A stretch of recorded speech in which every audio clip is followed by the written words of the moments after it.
Hello प्यारे friends, आप सभी का हमारे इस यूट्यूब चैनल पर बहुत बहुत स्वागत है। काफ़ी एस्पिरेंट लगातार इस बात की अपडेट चाहते हैं कि हमारा एसएससी एमटीएस 2024 का क्या हो सकता है, इसके आंसर की आएगी भी कि नहीं, कि पूरा पेपर रद्द कर दिया जाएगा। एंड एक तो बात तय है कि अगर आपके आंसर की रिलीज़ की जाएगी तो डेफिनेटली जो अभ्यर्थी कह रहा है कि उसके 120 130 प्लस नंबर आ रहे हैं आउट ऑफ 150 जो सेशन 2 कंडक्ट करवाए गए हैं, इंग्लिश और जीके को प्रायोरिटी दी गई है, तो उन्हीं के नंबर आप खुद जाकर दोबारा से पूछेंगे, तब तो वो बताएगा, कहेगा कि हाँ मेरे इतने नंबर है। लेकिन उसका जब रिजल्ट आएगा तो यही अभ्यर्थी कहेगा हो सकता है 2-3 नंबर कम हो गया नॉर्मलाइजेशन में। तो ऐसे अभ्यर्थियों से थोड़ा सा आप दूरी बना के रखें। आपका जितना भी नंबर है बेस्ट नंबर है, नॉर्मलाइजेशन होगा और आपके नंबर बढ़ेंगे। जिनके भी यहाँ पर नियर अबाउट में यूआर कैटेगरी से हैं, लगभग 100 नंबर भी बन रहे हैं, तो भी यहाँ पे जो उम्मीद है वो काफ़ी ज़्यादा है।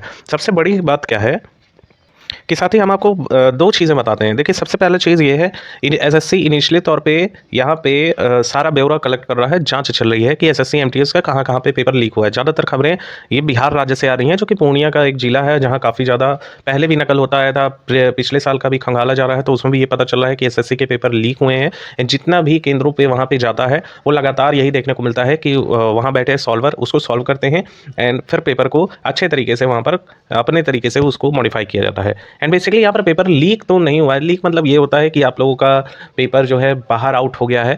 ये पूरा एक कहेंगे कि अपना गैंग है इन लोगों का, और ये गैंग पहले कांटेक्ट करती है फिर एकदम इनिशियली तौर पे, ताकि किसी को भी ये कवरेज मिल ना सके, सिर्फ उसी स्टूडेंट को कॉल करती है और उस स्टूडेंट को सख्त निर्देश देती है कि किसी और को ना बताएं। अच्छे खासे पैसे लिया जाता है, उसके बाद ये परीक्षा को पूरी तरीके से अपने एक सेंटर को बुक करके वहाँ पे उन अभ्यर्थियों का रोल नंबर सेट करवा के फिर ये कंडक्ट करवाया जाता है। कहीं ना कहीं कुछ अधिकारी भी इसमें शामिल होते हैं, जैसे कि अभी आप जान रहे होंगे, अगर आपके भाई बंधु कोई होंगे जो बीएड बीटीसी किए होंगे, टीचर बनना चाह रहे होंगे, तो उन्होंने पेपर दे रखा होगा, तो पता होगा कि बीपीएससी टीआरई 3.0 का बिहार में ही बहुत बड़े लेवल का यहाँ पे धांधली हुआ था। तो इन चीज़ों से होप्स आप सब परिचित होंगे। एंड बेसिकली यहाँ पर एक बात हम बता दें कि एसएससी एमटीएस का पेपर रद्द नहीं होगा, सिर्फ दोबारा से अभी वो शिफ्ट देखे जा रहे हैं, जांच किए जा रहे हैं, और उन्हीं शिफ्ट को दोबारा से, जैसे कि अभी आप देख पा रहे होंगे कि पूर्णिया का 19 तारीख के डेट में 14 को ही पेपर खत्म हो गया था, 14 नवंबर के डेट में, फिर आपका 19 तारीख के डेट में दोबारा से कंडक्ट करवाया गया है। फिर से यहाँ जांच चल रही है एसएससी में, और इसको काफ़ी ज़्यादा क्रूशियल मैटर बनाया जा रहा है ना। और जब तक पेपर दोबारा से कंडक्ट नहीं हो जाएगा उन शिफ्टों की जो गलत तरीके के कंडक्ट करवाए गए हैं, तब तक यहाँ पे जो आंसर की है वो रिलीज होने की जो चांसेस है वो कम ही लग रहे हैं। हो सकता है कि अभी अभी भी आप लोगों का एक हफ्ता और डिले कर दिया जाए, लेकिन फिर भी किसी भी समय आप लोगों का जो एमटीएस का आंसर की है वो रिलीज़ किया जा सकता है। अब यहाँ पर निश्चित तौर पर जो जानकारी निकल कर आएगी वो अपने चैनल के माध्यम से हम आपको कवर करके जरूर बताएंगे, जैसे कि अब तक बताया है। चैनल को सब्सक्राइब करना बिल्कुल ना भूलिएगा साथियों। इसी तरह की लेटेस्ट एनालिसिस एंड अपडेट्स आपको एसएससी और किसी भी सरकारी एग्जाम के रिगार्डिंग मिलती रहेगी। तो यहाँ पे अगर साथ ही बात करें तो आप देख पा रहे हैं, 30 तारीख से लेकर 14 नवंबर के डेट तक यहाँ पर पूरे एग्जाम को कंडक्ट करवाया गया, जिसमें बहुत से ऐसे स्टूडेंट हैं जो अच्छा स्कोर किए हुए हैं, तो वो चाह रहे हैं कि यहाँ पर पेपर रद्द ना हो। हमने अपने चैनल पर पोल कराया था और हमने उसको टिक भी करवाया था कि अगर आप चाहते हैं कि पेपर लीक हुआ, पेपर को रद्द कर दिया जाए, तो आप हाँ बोलें या अन्यथा ना बोलें। तो आपको यकीन नहीं होगा कि हमने तो वहाँ पर कहा था कि पेपर रद्द होना चाहिए और हाँ पर टिक किया था, लेकिन मैक्सिमम स्टूडेंट ने, आप यकीन नहीं करोगे, कि नहीं पर जवाब दिया है। यानी कि कहीं ना कहीं यहाँ पे अभ्यर्थियों के नंबर जो है वो काफ़ी अच्छे बन रहे हैं, उनको ऐसा लग रहा है। हालांकि आंसर की आने के बाद यही वो अभ्यर्थी होंगे जो कहेंगे कि 80 नंबर भी नहीं बन रहा है। फिर भी मैक्सिमम एस्पिरेंट ये कह रहे हैं कि नहीं, यहाँ पर पेपर जो है रद्द नहीं होना चाहिए। अब आपकी क्या राय है कमेंट सेक्शन में ज़रूर बताएं, और हमारा अगर आप ओपिनियन चाहते हैं तो हम आपको साफ बता दें कि हमारा ये ओपिनियन है कि न्याय पूर्ति के तहत ये भर्ती पूरी होनी चाहिए, क्योंकि जो वैकेंसी हमारे पास वो अच्छी खासी वैकेंसी है। ओवरऑल 9000 से भी ज़्यादा यहाँ पे पोस्ट दे रखा है, जिसमें हवलदार एंड एमटीएस का है। अब तक की भर्तियों में पिछले बार लगभग काफ़ी कम वैकेंसी थी, लेकिन उससे पहले अगर देखा जाए तो राउंड फिगर में 11 से 12 हज़ार वैकेंसी देखने को मिल रही थी।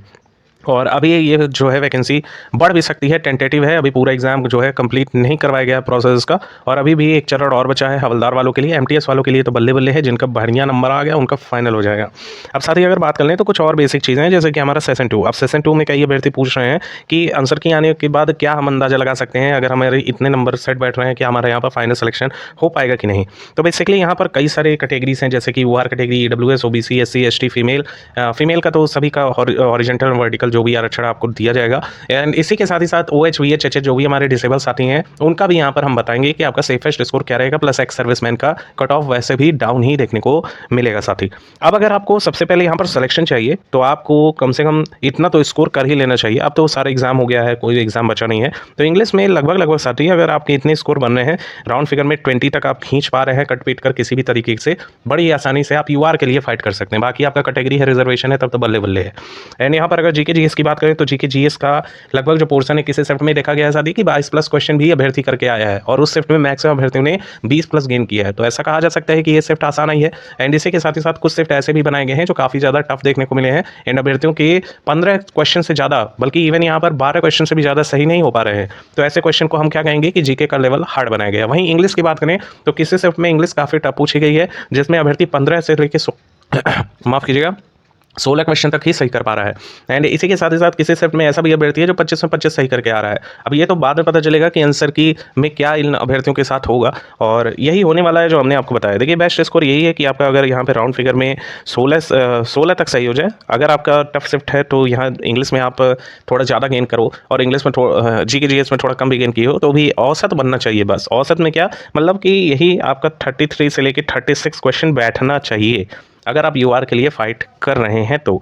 अब बेसिकली क्या होता है कि कई सारे अभ्यर्थियों के मन में ये होता है कि सर हमारा होम स्टेट मिल पाएगा कि नहीं, होम डिस्ट्रिक्ट मिल पाएगा कि नहीं, या फिर हम इतने नंबर पा रहे हैं कहीं अदर स्टेट मिल पाएगा कि नहीं। देखिए दो तरह की रेंजिंग होती है। एक आपका होम स्टेट वाला, जिसमें अगर आप यूआर कैटेगरी से हैं और आप सेंट्रल जोन से हैं, जैसे कि उत्तर प्रदेश, दिल्ली और राजस्थान वगैरह से हैं, तो आपका जो कट ऑफ रहेगा क्राइटेरिया, देखिए नॉर्मलाइजेशन तो बाद में होगा, पहले तो रॉ स्कोर आप जान लीजिएगा, लगभग 110 से लेकर 112 तक का आपका रॉ स्कोर होना चाहिए। इसी के साथ अगर आप अपना जॉब चाहते हैं अपने होम डिस्ट्रिक्ट में तो, और अगर आप कहीं भी चाहते हैं तो आप मान के चलिए 105 नंबर भी है तो भी आप यहाँ पर क्वालिफाई कर लोगे। बाकी सब कैटेगरी डिवीजन वाइज अगर देखें तो ओबीसी ईडब्ल्यूएस का जो कट ऑफ रहता है काफ़ी डाउन देखने को मिलेगा। यहाँ अगर होम स्टेट चाहते हैं लगभग 108 से लेके 110 तक आप बना लेते हो तो बड़े ही आसानी से आपको मिल जाएगा। अब इसी के साथ ही साथ अगर आप कहीं भी जॉब चाहते हैं तो वही आपको बताया गया 102 से लेके 105 तक आपको रिकवर करना ही पड़ेगा। एससी कैटेगरी के जो भी साथी हैं 95 से लेके 98 क्वेश्चन नंबर तक अगर बना लेते हैं तो बेस्ट है, और अगर कहीं भी सिलेक्शन चाहते हैं तो 90 number is more than enough. ST category के जो भी भाई हैं एकदम तैयार रहेंगे, आंख मूंद कर इनका सिलेक्शन हो जाएगा 87 से लेकर 92 तक। और यहाँ पर अगर बात करें अगर कहीं भी चाहते हैं आप तो लगभग आपको राउंड फिगर में 82 तक लाना पड़ेगा। इसी के साथ ही साथ OH VH HH जो भी साथी हैं लगभग आपको यहाँ पर 85+ ही रहना पड़ेगा तो आपका यहाँ पर हो जाएगा। एक्स सर्विसमैन का कट ऑफ डाउन रहेगा, 75 नंबर पे आपका फाइनल सिलेक्शन होगा साथी। इस तरह का पूरा क्राइटेरिया यहाँ पे आप देख सकते हैं बड़ी आसानी से। लेकिन ये वाली जो कवरेज है ये थोड़ा सा बताते हुए भी बहुत बुरा लगता है कि अभ्यर्थी इतना दिनों से तैयारी कर रहा है लेकिन उसका इतना ख़राब जो है पोजीशन हो गया है गवर्नमेंट का कि वो सही तरीके से एग्ज़ाम ही नहीं कंडक्ट करवा पा रही है। TCS जैसे जो भर्ती एग्ज़ाम कंडक्ट करवाते हैं, पूरा इनका ऑरा बना हुआ था 2021-2022 में। जब से ये 2024 से स्टार्ट हुआ है तब से देखा जा रहा है लगातार पेपर लीक हो रहा है, लगातार इस चीज़ के गतिविधियाँ सामने आ रही हैं। आप सभी लोग जान रहे होंगे कि नीट का पेपर लीक हो गया। नीट मतलब जो आपका मेडिकल लाइन का होता है। इसी के साथ ही साथ नीट यूजी का भी पेपर लीक हो गया, जो आपको एडमिशन दिलाता है JRF वगैरह में। अभी हाल ही में इसका पेपर कंडक्ट करवाया गया दोबारा से। यूपी पुलिस कांस्टेबल का पेपर लीक हो गया, फिर आपका RO ARO यूपी का लीक हो गया, फिर बिहार में शिक्षक भर्ती लीक हो गई, उसके बाद हरियाणा शिक्षक भर्ती कुछ ऐसा था वो भी लीक हो गया। एंड साथ ही उसके साथ झारखंड का CGL पेपर हुआ था कंडक्ट, ऑफिसर रैंक का यहाँ पे लीक हो गया। वो छोड़िए RO ARO जो लीक हुआ है वो भी ऑफिसर रैंक का, उसका भी पेपर जो है रद्द कर दिया गया। तो इतना ये 2024 बेकार रहा है उन अभ्यर्थियों के लिए जो काफ़ी दिनों से तैयारी कर रहा था और जिसका ओवर एज भी हो गया है, लास्ट अटेम्प्ट वगैरह बचा हुआ था। हालांकि जो पेपर उन्होंने फिल किया है वो तो दे पाएंगे री एग्जाम में, लेकिन हम नया कोई भी भर्ती नहीं दे पाएंगे। तो काफ़ी बुरा होता है ये चीज़। एंड इसी के साथ ही साथ अगर देखें तो मोटिवेट आपको रहना है लगातार, जिनकी भी एज बचे हुए हैं लगा दीजिए जान और कोई भर्ती जरूर निकाल लीजिए, क्योंकि 8वां वेतन आयोग लागू होने वाला है। सब जान रहे हैं कि उसकी सैलरी जिस भी डिपार्टमेंट में होंगे, खासतौर पर सेंट्रल वाले, उनका डबल हो जाएगा। तो इसी के साथ ही साथ हम यहाँ पर देते हैं अपने वाणी को विराम। चैनल पर पहली बार आप विजिट कर रहे हो, सब्सक्राइब करना बिल्कुल ना भूलिएगा साथी। ऐसे ही लेटेस्ट अपडेट आपको पल में मिलती रहेगी। Thank you so much for watching, keep updated and stay tuned.